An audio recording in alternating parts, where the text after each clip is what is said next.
Good morning. How's it going for you so far?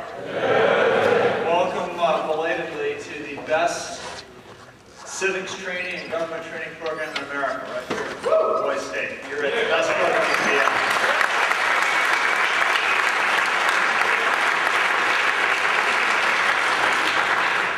What I'm going to be doing today is two things. I'm going to tell you a little bit about what we do in the Attorney General's office and how we affect the people of the state and serve all of you as citizens of Washington State. And then I'm going to take you through two United States Supreme Court cases that illustrate why we have a Supreme Court, why we have a Constitution, why there's an 8th Amendment to the Constitution which prohibits cruel and unusual punishment. And I'm going to ask you to engage in a little bit of dialogue with me and with each other. So this is going to be highly interactive, and you're all going to get to play Supreme Court justice and lawyer today.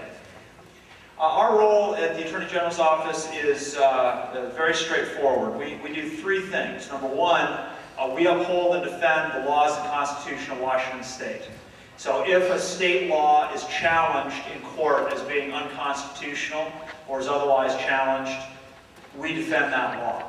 So set a good example for us, sir. Why do you think the Supreme Court ruled that sentencing a juvenile to death is unconstitutional? Because if they do qualify as juvenile, that means they're under 18, which means they have this entire life ahead of them, and you're just cutting it short. Okay, so it seems like too extreme a punishment for someone who's that young. Yes? The penalty of death is irreversible. Life without parole is still in some way, it could be reversed later. That's true. Clemency can be granted, for example, but if someone's been put to death, it's too late for that. Yes. So you're making an argument that says, look, this child didn't really have a chance. As a child, he was physically abused. He ran away from home to escape the abuse. He fell into a life of crime, diminished mental capacity. So those are factors that could be weighed by a court. They weren't in this case, but they could be, and they are in many cases.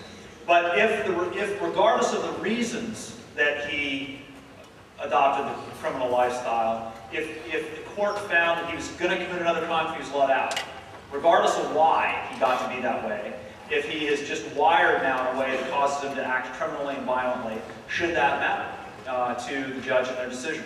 Yes. So let me just take a quick survey. Let's just see where we are real quick.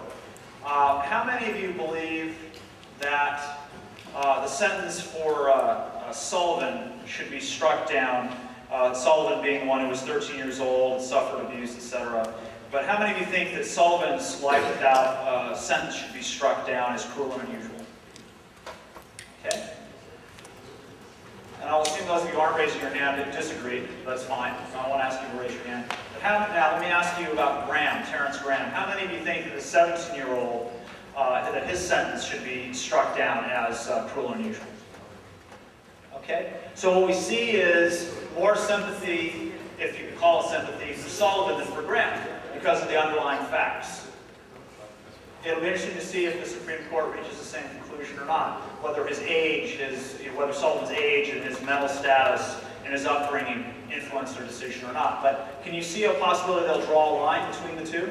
And if they do, what do you think? Let's assume for a minute that they uphold Sullivan's sentence of life without. That they uphold Graham's sentence of life without because he was older, wasn't mentally diminished, had been on probation, and they strike down Sullivan's. What standard might they articulate that would explain reaching those two different conclusions? What do you think? In the red shirt right there.